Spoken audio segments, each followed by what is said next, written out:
Welcome, everybody, to this day's discussion on Zoom of the workbook lessons in A Course in Miracles. We usually start out with a small meditation prayer, and I would like to ask you to close your eyes for a while and sit quietly in your seat and relax. Focus on your breath going in and out at your own comfortable pace.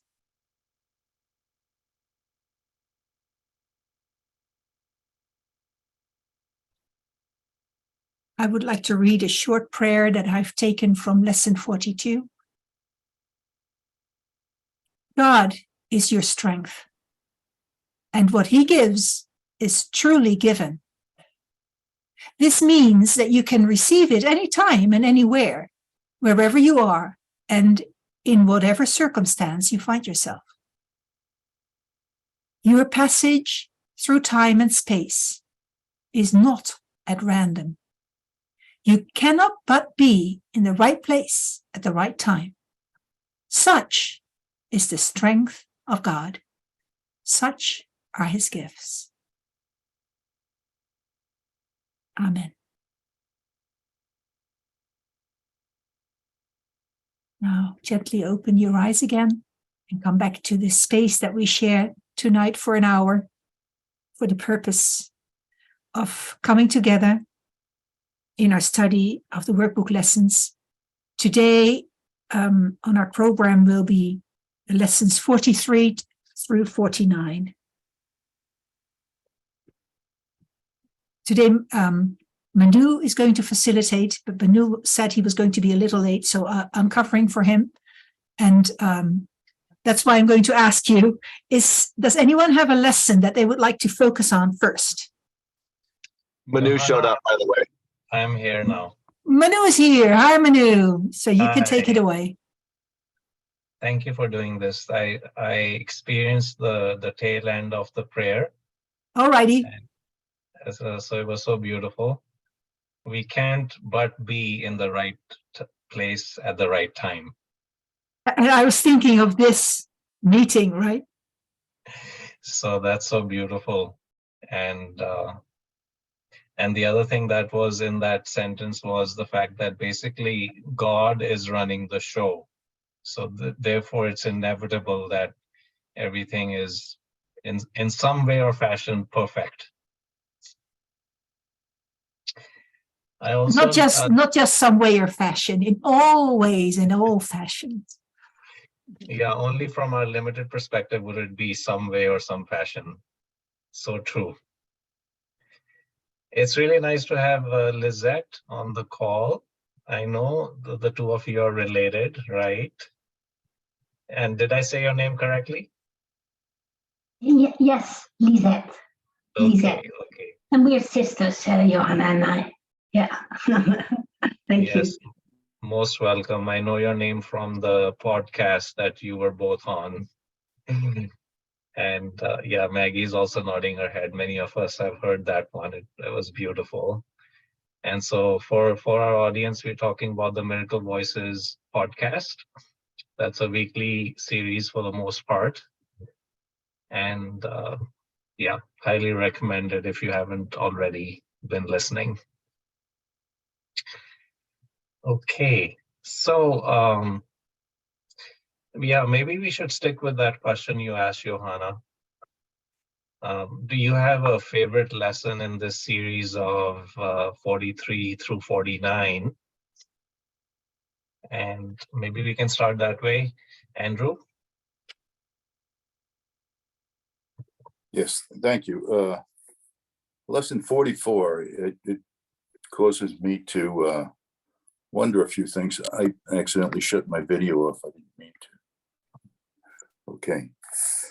God is the light in which I see. You cannot see in darkness, and you cannot make light. You can make darkness and then think you see in it, but light reflects life and is therefore an aspect of creation. Creation and darkness cannot coexist, but light and life must go together, being but different aspects of creation. So there's one fact that no one can dispute, and that is that life exists. An atheist can say life evolved from matter, with the right circumstances. We believe life is spiritual, and many others religions do. And I try to think of what that means, what the life of the spirit is, apart from time, apart from space.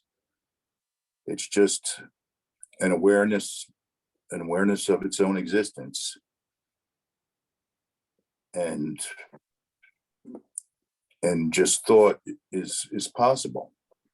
That's what it seems like. Just thought is possible.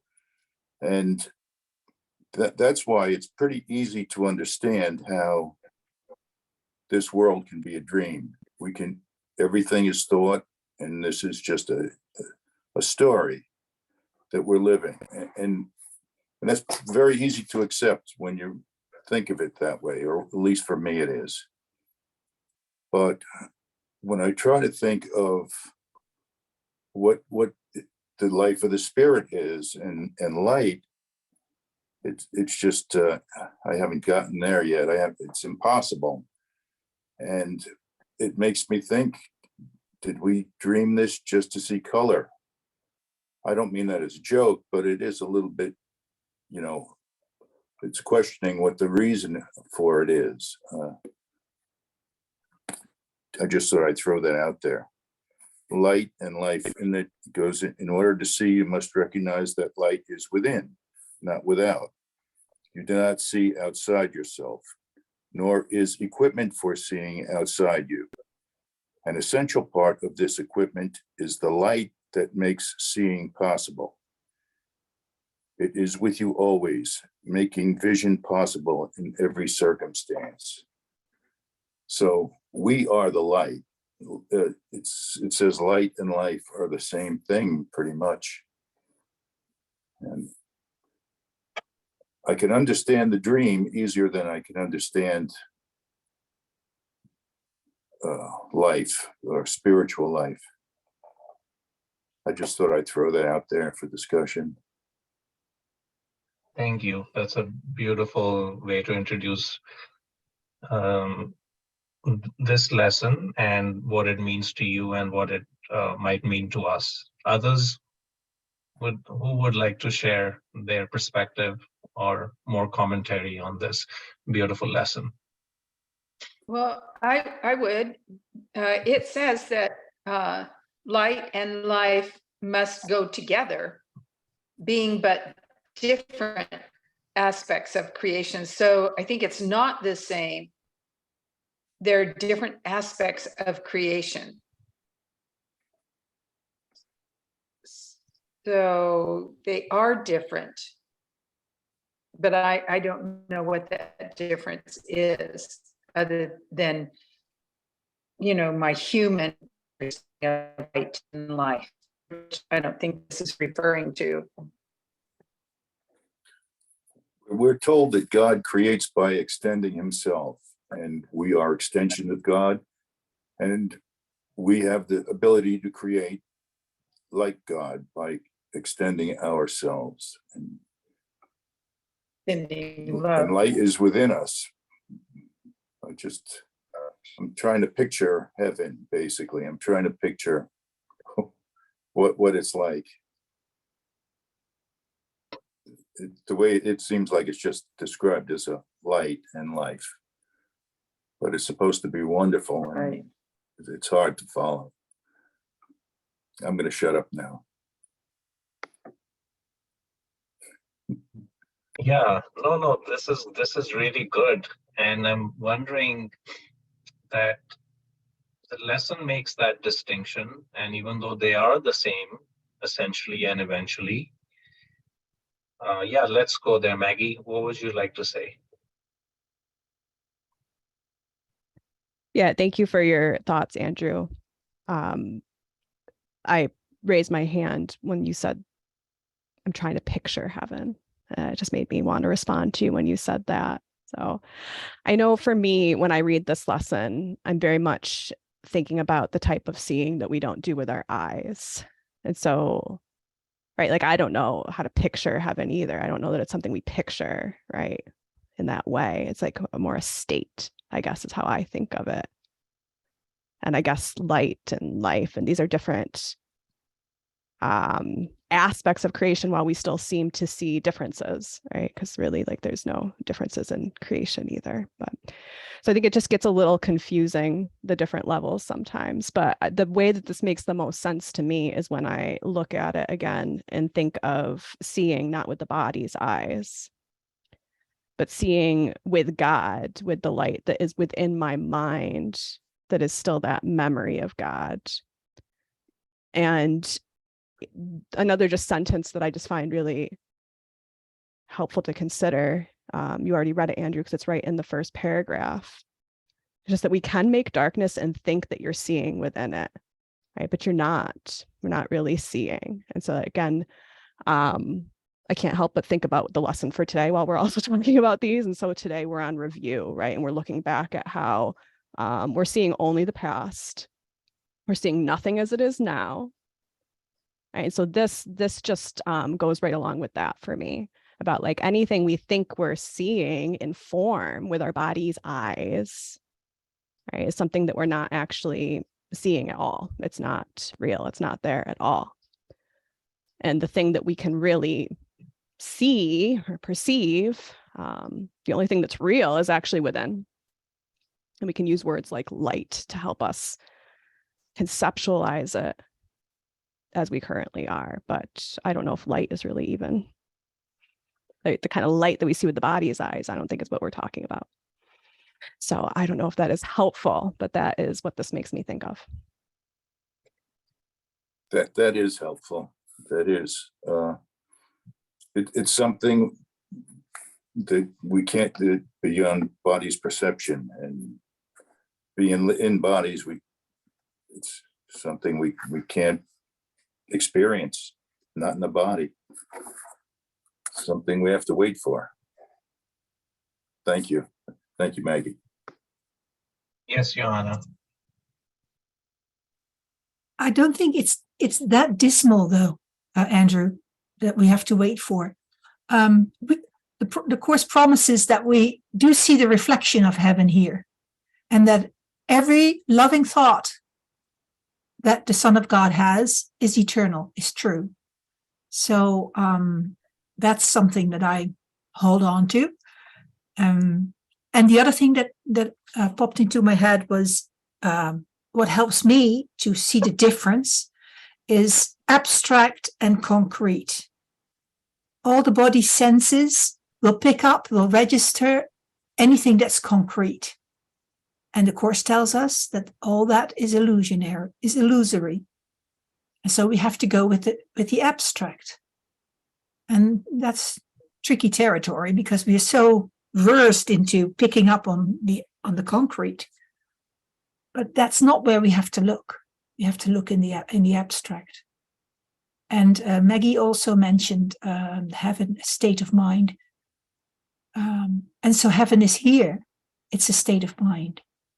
And so in the middle of the concrete, we have the abstract state of mind of heaven. And I don't know. I don't know what it looks like, but I think we do pick up on signals from it.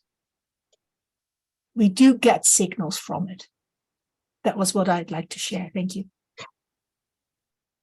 Yeah, if I could respond, I love what you said, and it reminds me that what I feel that inner peace. I can tap into that at will, and I'm always. And we feel it too, Andrew. We feel it too. So it's flowing from you, and we pick up on it, and that's the abstract part.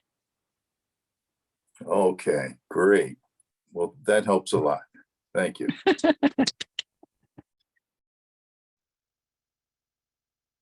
Maggie? I was going to chime back in. Yeah, I liked that Johanna jumped in there, because after I heard Andrew say that too, I thought, oh no, we don't have to wait. So I liked that you jumped right in there. And then I thought, well, maybe it's even helpful to just hear like hear one person's example of what that can be like, so that not to suggest that this is the only way that this looks or feels for people, but just as an example, in my nightly practice, as I'm going to fall asleep, I typically am either doing whatever workbook lesson is for the day, or sometimes I'm just on my own practice that's separate from the lesson of the day. But the other night I was just meditating on the thoughts that I think with God are somewhere in this mind. And I like some of the recent lessons, Jesus is saying, like the thoughts that you think, right? He uses that term, even like the thoughts you think, that's not really it. And the thoughts that you think with God are in there, and let's go find them, right? So I was just meditating on that point, like, boy, I'd really like to find those thoughts that I think with God. Apparently they're in here somewhere, right? Where are they? And I was laying there and I just had this moment of all of a sudden feeling like just upswell of, it just felt like peace and like joy and love. And I want to say there was almost like swirling colors that kind of went along with it in my mind's eye, but it was really more so the feeling than anything else. And to me, in those moments, that seeing with the light of God, I'm like, oh, there it is in there. It's just we have to get quiet and actually want to find it. So that I think you don't have to wait, but it's not going to be seen with the body's eyes. Yeah. Thank you. That's so beautiful. And as we were talking about this, couple things came up for me as well. And let me share the document that I have and point to what I was starting to think about. You know, what are these thoughts that we have with God? What is the light that we see with, etc. So the first thing I'd like to share is that and we mentioned this as well, Maggie, you mentioned it, that currently we are reviewing, like if we were totally on the calendar and daily lesson calendar, then currently we are reviewing the first 50 lessons. And so in that introduction, I found this section really quite amazing. The purpose of your learning is to enable you to bring the quiet with you and to heal distress and turmoil. This is not done by avoiding them and seeking a haven of isolation for yourself. You will yet learn that peace is part of you and requires only that you be there to embrace any situation in which you are. And finally, you will learn that there is no limit to where you are. I mean, just think about that. It's a mind-boggling sentence. And finally, you will learn, and I think we can say experience, that there is no limit to where you are. So that your peace is everywhere you are, as you are. So that was one, as we were talking about, what are these thoughts? What is the experience of heaven, which we said is also peace. And then the other one was from the previous lesson, which is, we also kind of touched on that. God is my source. I cannot see apart from him. And so the one paragraph 3, you cannot see apart from God because you cannot be apart from God. So actually leave the rest of it. Just wanted to share that this totally, because it's really the same thing that we're talking about. We're talking about the peace of God. We're talking about the creations of God and his progeny. And we are talking about what using these symbols twice removed from reality, how can we best communicate about these things? So, yeah, other thoughts? The other thing that's interesting, yeah, Maggie, go ahead before I share that. Yeah, sorry. I have a lot to say today, I guess. I get excited when we get to these ones because I feel like the first 40 is pretty strong in the stripping away of what you thought you were doing, right? So it's like you're not seeing, you're not thinking, you don't know what anything is for, you don't know what's going on. And I mean, it's good for our good, but it's a little intense. And then you get to this point and it feels like a lot has been stripped away in order to now start to say, here is how you can actually see, here's how you can actually think. And it's always going to be with God. That is the only way that you actually do these things. But they feel like such a reprieve, like a breath of, okay, and now, so we stripped it all down, we broke it all down to nothing, and now we're going to build something on top of that, of what our where the strength really is. And I think right in one of these four feel like a set to me. God is the light in which I see, God is the mind in which I think, God is love in which I forgive, God is the strength in which I trust.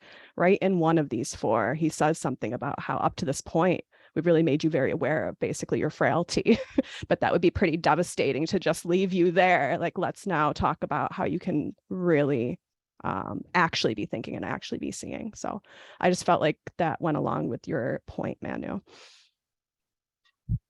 Thank you, Maggie. Yeah, this whole series and that set are quite something. And this is in some ways the first time when light and peace and true reality are starting to be described to us.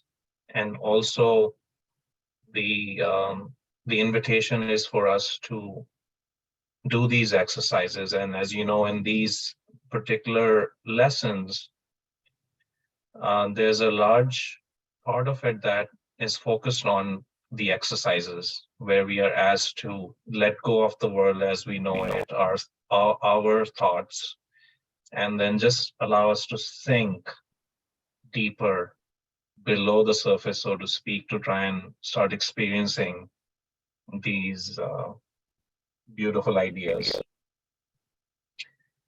So, and I think maybe the reference you were making, Maggie, is in lesson 45. So I'm going to start sharing and we'll go there. In some ways, at least, it's in the first paragraph of lesson 45. So who would like to read?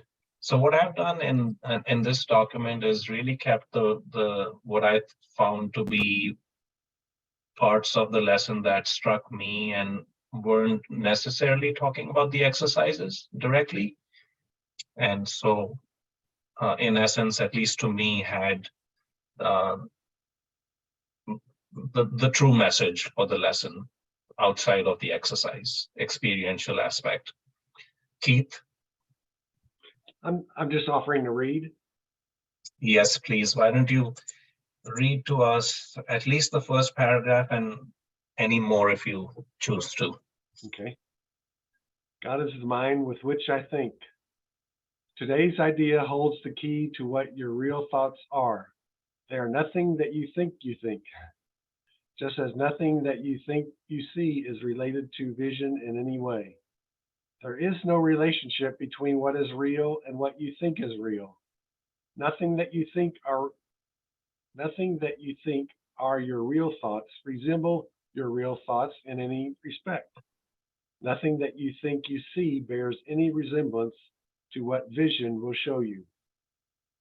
You think with the mind of God, therefore you share your thoughts with him as he shares his with you. They are the same thoughts because they are thought by the same mind. To share is to make alike and to make one. Nor do the thoughts you think with the mind of God leave your mind, because thoughts do not leave their source. Therefore, your thoughts are in the mind of God as you are. They are in your mind as well, where he is. As you are part of his mind, so are your thoughts part of his mind.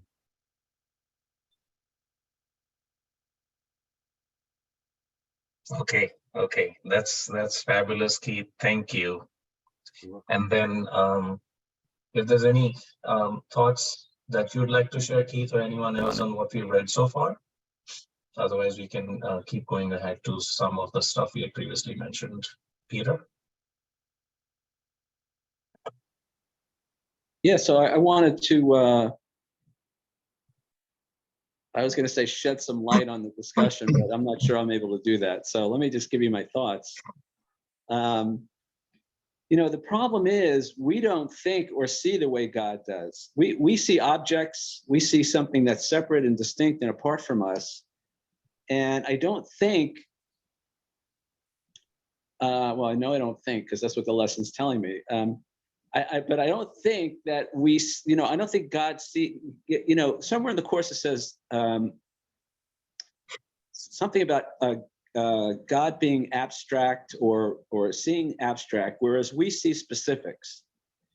So I think it's very difficult to even have this conversation because I don't even know what that means, much less how I would do it. So I think that's part of the challenge there. But this may shed some light on all of that. This is in today's review. I see only the past. As I look about, I condemn the world I look upon. So that's from today's review lesson. And I started looking around my house and I realized I'm condemning everything. It's like, well, you know, that chair should be this place and that, you know, that's not the way that's supposed to be. And I'm just judging. It's like, I can't. And I think when God looks upon something, or with the invitation for us is to see ourselves in everything and to look upon everything, and therefore look upon everything with love instead of judgment and condemnation.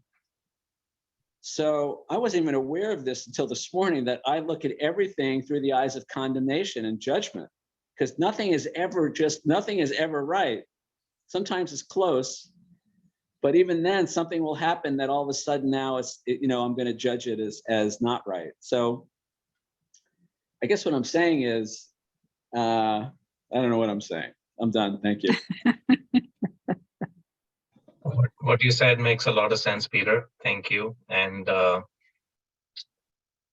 as you were sharing that review from today, and you know, you described it very well. And the thought that came to my mind as to how do we condemn what we see, which is from the past, is, and you kind of touched on it, is because we are seeing it as separate, which is the same thing as saying that we are not seeing it in love.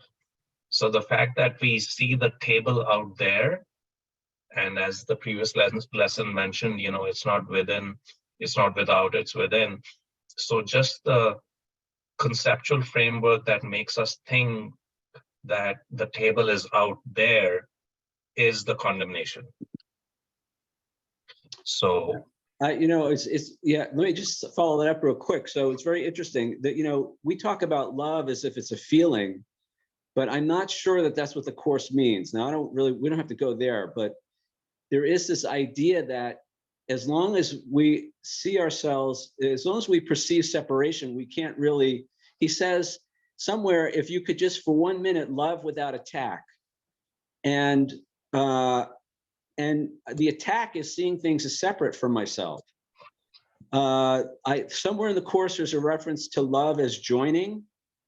And I also heard somebody this past week said that love is the absence of separation. So it's not about a feeling, at least the way we experience it or understand feelings. And it's more of a state of being and a way of seeing that's reflected in that, or a way of seeing that's reflected from that place of being. So when I see only myself and I see everything as one with me, you know, and there is no separation, then I think I'm seeing the way God sees. Now, I don't know if that's I guess it is. The Course says it's possible in this world. So I'll wait till one of you guys do it and you tell me how to do it and I'm there. But I think that's where we're at. It's definitely possible for several reasons. One, because the Course says it is. Two, because as you said, some of us have experienced it. And related to that, you know, it's the mystical experience, and many mystics that we may have read or have shared their experiences say the same thing. Krishnamurti says that, the perceiver and the perceived are one. There's no difference. And so that's what it is. That's what it's about, at least from our perspective. Okay, let's keep going, and feel free to jump in anytime, because it'll be the perfect time to share that. So in this same lesson 45, like I said, Jesus in this case invites us to start doing these exercises where we attempt to experience what is being suggested in the lesson. And the way we do it, and this has been called out several times, that our intention, and the previous lessons, it actually makes the point that regard this as a very holy exercise, our attempts to reach the altar of God. And so our intention is very important, because through our desire to quote unquote separate came about this experience. And so therefore, similarly, as Jesus and the Course say, through our desire do we go back home. And it talks about, the raucous thoughts in our minds. And then it speaks to the foundation, which is wholly changeless. It's the same foundation that is referenced as oneness, or if I may say, peace and love, and the different kinds of, or how creation appears differently to us, such as light versus life. So I think it'll be nice maybe to read this section of this lesson.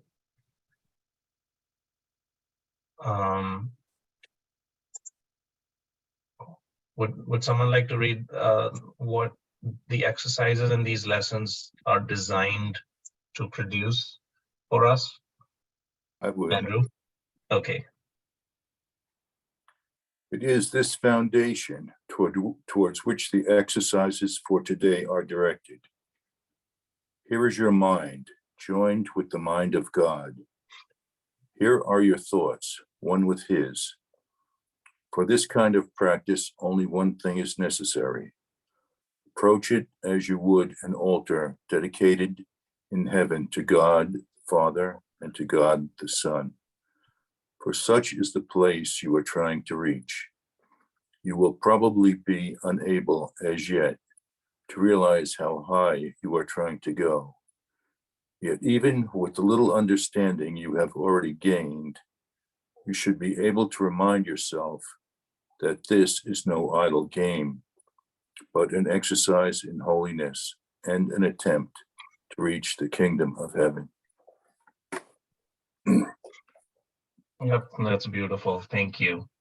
Any thoughts? Or maybe it's a time to kind of just stay quiet. Well, both really. It perfectly describes sort of what I was searching for at the beginning of the meeting about the light. That I think that's a good description of the searching for the light, trying to approach God. That's what I've been missing. But I'd also like to comment. I've had experiences similar to what Maggie described, where she just felt being loved by God, just feeling a great feeling of love. I've had that a few times, not recently.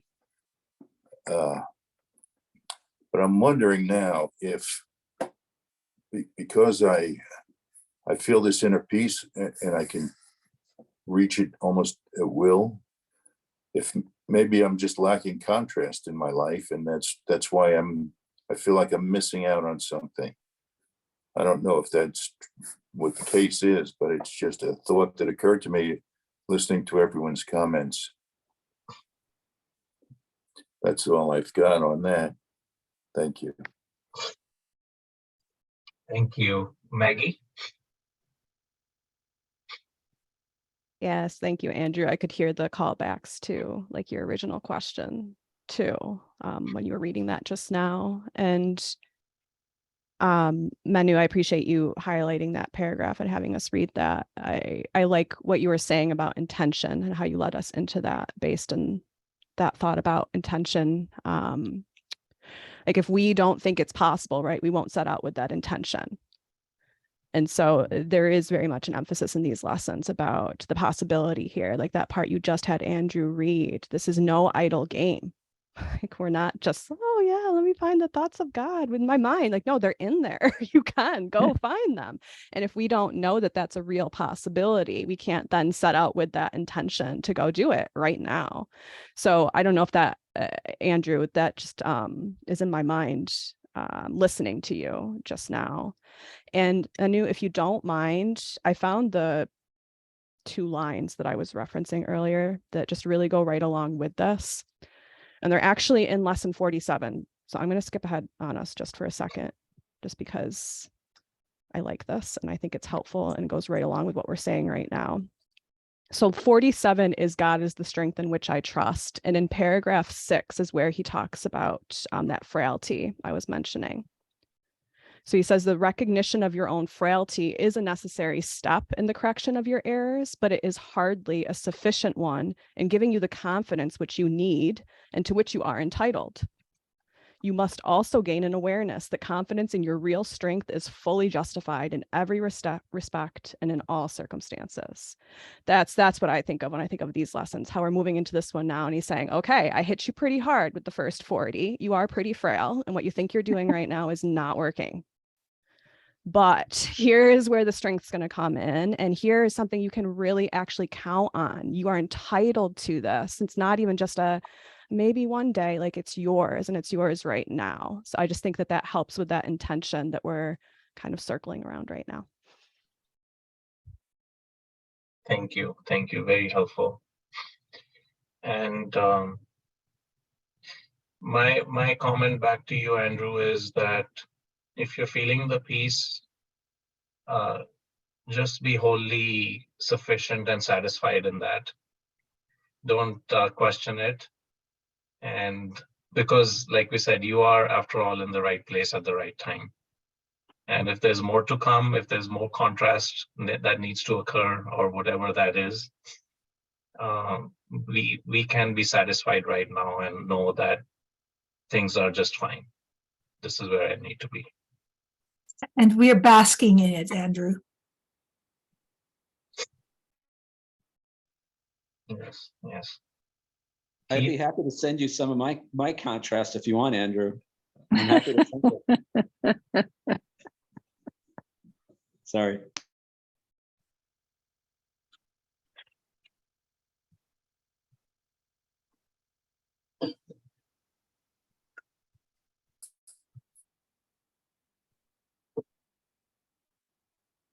Manu Keith has a question.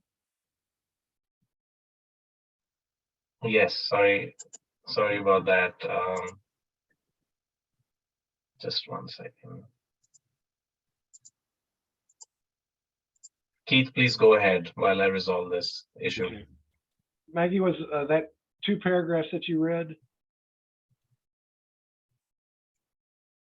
It was paragraph 6 in lesson 47. Okay. Well, I'll just say the latter half of it. Do you think that was talking about faith? When it's talking about,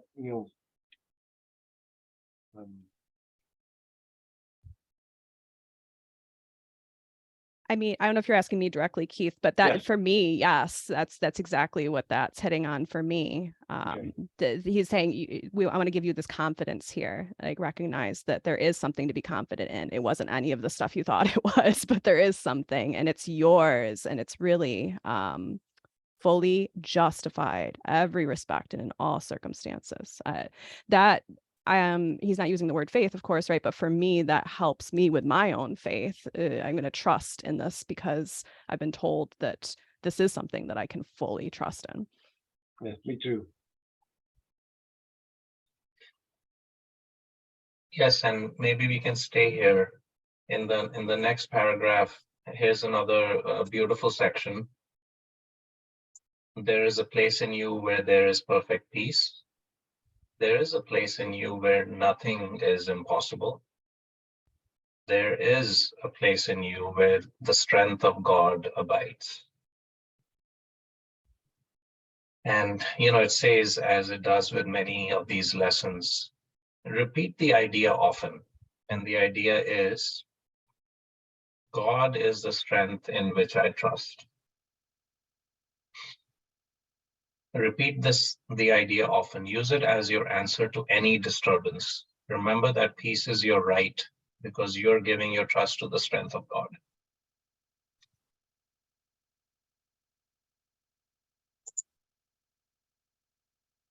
And the reason we want to trust the strength of God is because so far, and that is also the reason for our frailty, is because we've been trusting in our own strength.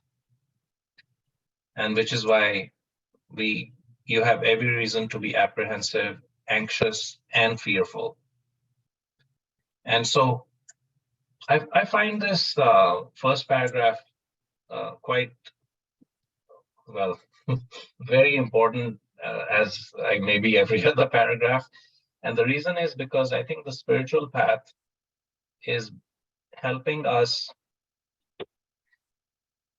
The time when we can really embark on our spiritual journey is after we've reached this conclusion for ourselves that we cannot do this. We don't know what's going on. We don't know where to go. We have not been able to predict anything about our life that has been truly valuable from an egoic standpoint. And so once we reach that conclusion for ourselves, then we can say, okay, now God, I've been pushing you away, but you are my strength. You are our strength. And so please guide me. Please guide us forward. And then when that is occurring, lesson 48, there is nothing to fear. Yeah. And this is why the course is so beautiful, among other reasons. The idea for today simply states a fact. Sharon. This is one of my favorite ones because it relates, I think, directly to that phrase, and I'm not sure where it is in the text, where it says, if you knew who walked beside you on the way that you have chosen, fear would be impossible. And I love that. I mean, I really embrace that. And it helps me know that there isn't anything at all to fear, ever. I just love it. Yeah, same. And I have these reminders coming up and I change them every now and then. Every 30 minutes reminders come up, and this has often been one of them as I cycle through the various beautiful affirmations and phrases that the course teaches us. And so this one I remember very clearly last week or whenever it was. Today's practice periods are very short, very simple, and very frequent. So just basically just keep saying it and believing it. There is nothing to fear. It's particularly important that you use the idea immediately should anything disturb your peace of mind. And then it goes back to that egoic premise, which results in this. The presence of fear is a sure sign that you are trusting in your own strength. The awareness that there is nothing to fear shows that somewhere in your mind, though not necessarily in a place you recognize as yet, you have remembered God. and let his strength take the place of your weakness. The instant you're willing to do this, there is indeed nothing to fear. Okay, let's hear from Peter and then Keith. So one of the things that comes to mind for me with this lesson, there's two ways to read it. So there's nothing to fear, as in there's nothing to be afraid of. But then I also read it as there's nothing to fear, as if there's nothing, there's no substance to it. There's nothing in it. It's substance. Oh, So I walk around all day, you know, okay, there's nothing to it. There's nothing to fear. It has no substance. So that's it. Thank you. yeah. Good point. Yeah, very valuable in both ways. Keith?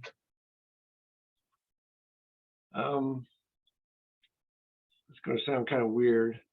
You know, we are asked with the lessons to, and Manu, you just said it, I keep saying it to believe it. You know, the lessons, and it's,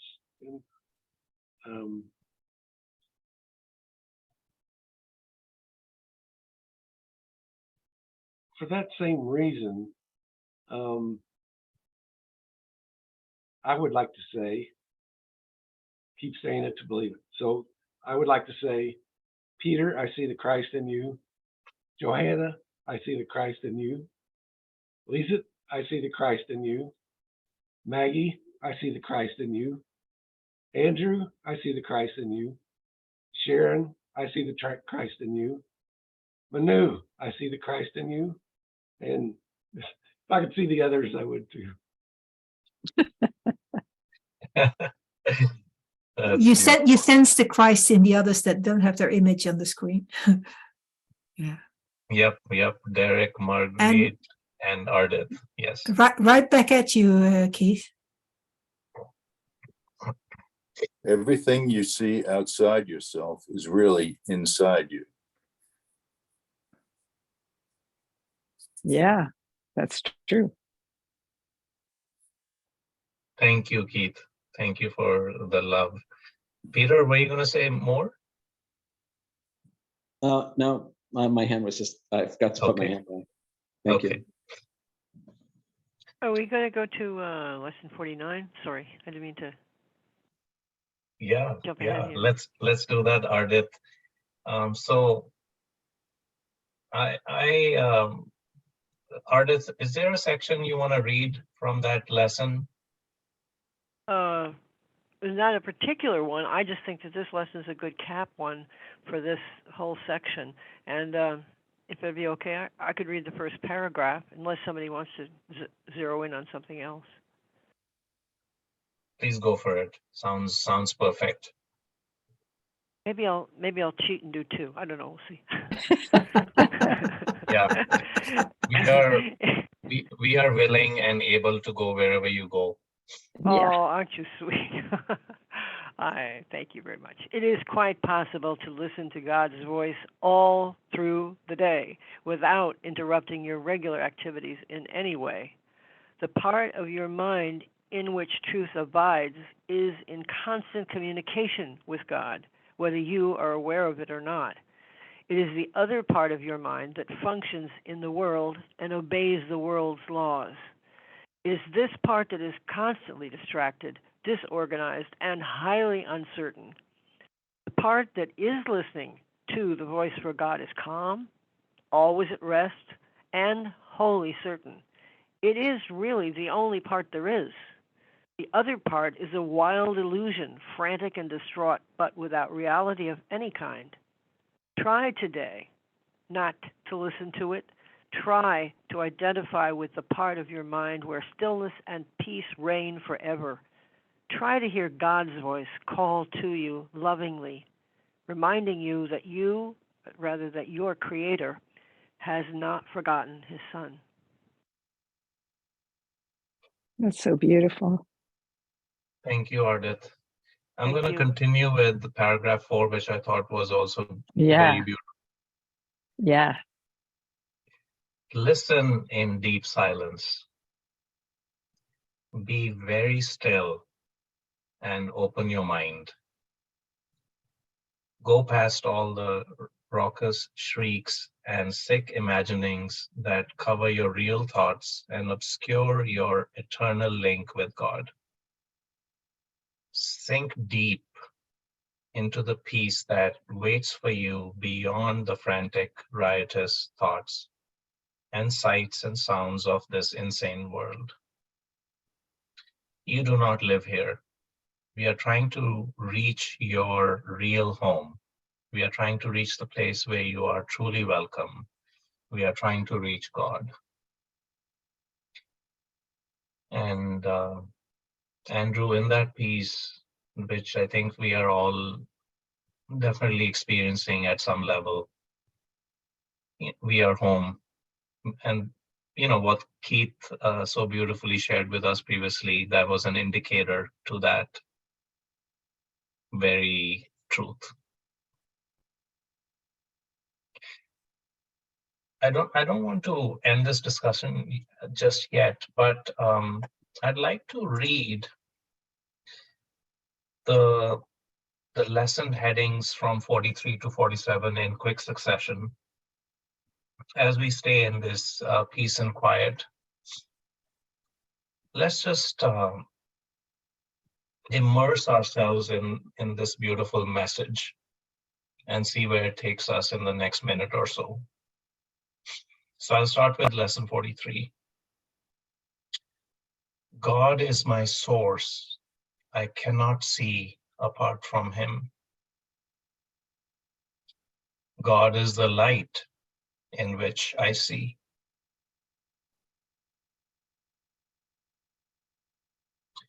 God is the mind with which I think.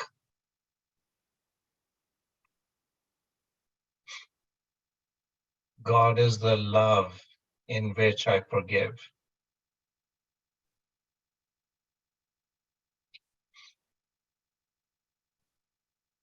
God is the strength in which I trust. There is nothing to fear. God's voice speaks to me all through the day. And in lesson 46, there's a beautiful prayer. I cannot be guilty because I am a son of God. I have already been forgiven. No fear is possible in a mind beloved of God. There is no need to attack because love has forgiven me.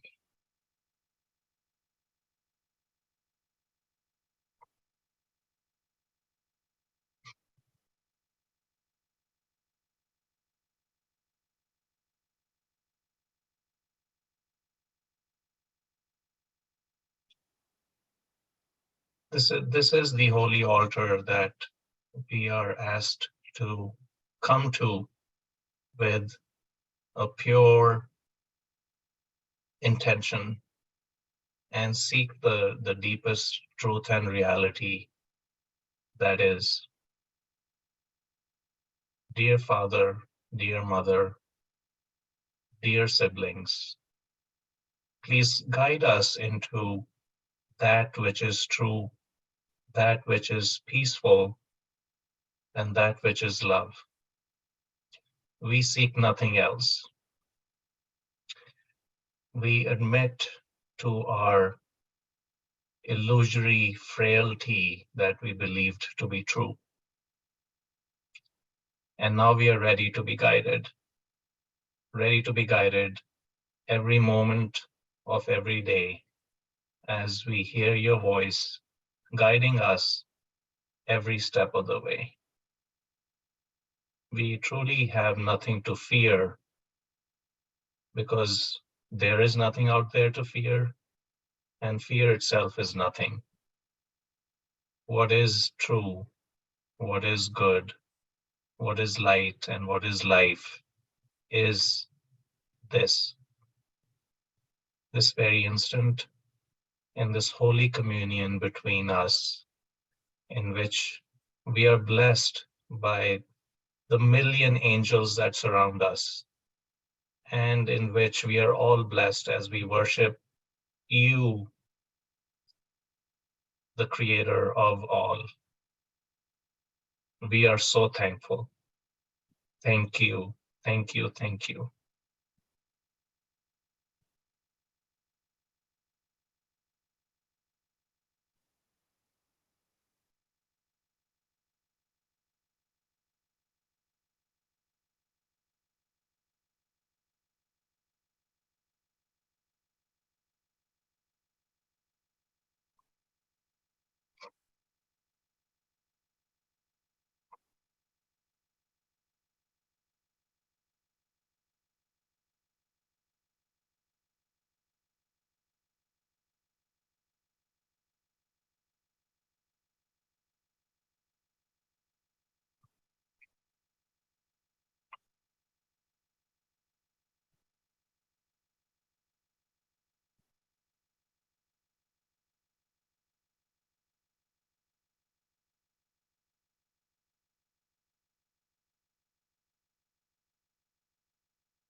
Let's come back and be delighted at what we see and what we experience. That was great. Very beautiful. Yeah, thanks to all of us being here together.